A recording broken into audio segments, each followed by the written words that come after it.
Boris Johnson sets out to reassure the nation on the safety of the AstraZeneca vaccine. Well, as new figures out this lunchtime show, cases are still falling in most of the country. We'll speak to an expert. Also this lunchtime. The lunchtime news with Lucrezia Millarini. Good afternoon. The Prime Minister, Boris Johnson, will today try and reassure people that the Oxford AstraZeneca vaccine is safe by receiving a dose himself. Vaccinations using the jab are resuming across Europe this afternoon after several countries suspended its use over fears it caused blood clots. Regulators have now given it the all clear, but it's feared the delay could impact the rollout in Europe, where cases are now rapidly rising, as well as affecting take-up here in the UK. With the latest, here's our political reporter, Shihab Khan. Well, new figures released in the last hour have shown coronavirus cases are still falling across England, Wales and Northern Ireland. The figures from the ONS, though, do show infection rates in Scotland have increased in the last week. Well, let's speak now to Dr. Deepti Gurdasani, who is an epidemiologist. Dr. Gurdasani, thank you so much for talking to us this lunchtime. Let's just look at those figures that have just come in. So infection rates coming down in England, Wales and Northern Ireland, but slightly up in Scotland, where schools went back sooner, didn't we? We've just seen the schools return fully open in England. Are we worrying that could this be a concern now? Do you think we'll see a rise here? And, we know that Boris Johnson is getting his jab later on today, isn't he? He's really, pushing for the rollout to continue and to reassure people on the safety, particularly the Oxford AstraZeneca vaccine. But of course, there has been that problem with a hold up in the supply chain. We were told yesterday that, that's likely to affect 19 to 50-year-olds.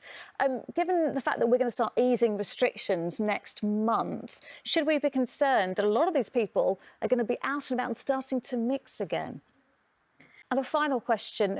We saw, we had the announcement from the EMA yesterday. We know that the rollout of the AstraZeneca vaccine is now being continued across Europe after being halted. But what do you think that has done perhaps to some of people's confidence in that vaccine? Do you think that it's had an effect on people's confidence here in the UK? Dr. Deepti Gurdasani, thank you so much. Thank you. Well, let's go back to Shihab in Westminster now. Next is lunchtime. The Supreme Court has ruled that care workers who have to sleep at their workplace overnight in case they are needed are not entitled to the minimum wage for the whole of their shift. The union Unison has argued staff should be paid even if they are asleep.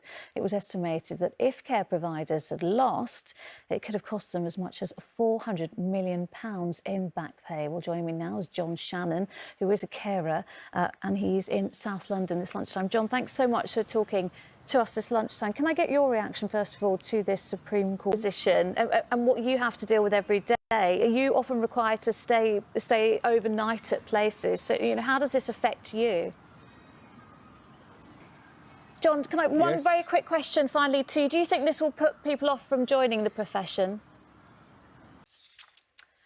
To football now, and allegations of racism have overshadowed last night's Europa League match between Rangers and Slavia Prague. The Czech champions have rejected claims that one of their players subjected Rangers midfielder Glenn Kamara to racist abuse during a heated showdown at the Ibrox Stadium. Well, manager Steven Gerrard has urged UEFA to now investigate. Lewis Warner reports.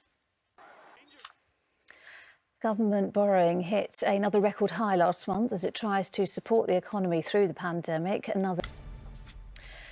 Nicola Sturgeon is facing calls to resign after an inquiry found she misled the Scottish Parliament. It is understood a majority of MSPs on the Alex Salmond committee voted that the First Minister gave them an inaccurate account. The committee, though, did not rule on whether she did so on purpose. Well, the final report is expected next week. Our Scotland...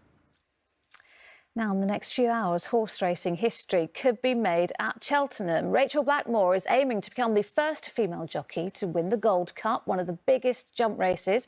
Well, Carrie Davis is lunchtime. I am back here with the ITV Evening News at 6:30. See you then.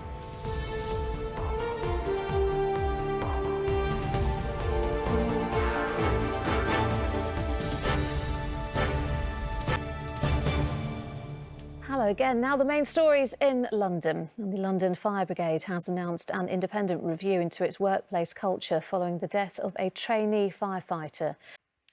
An earlier national lockdown may have saved the lives of London's bus drivers, according to University College London. Hackney boxer Lawrence Okolie will face one of his biggest challenges this weekend, the fight for a world champion title.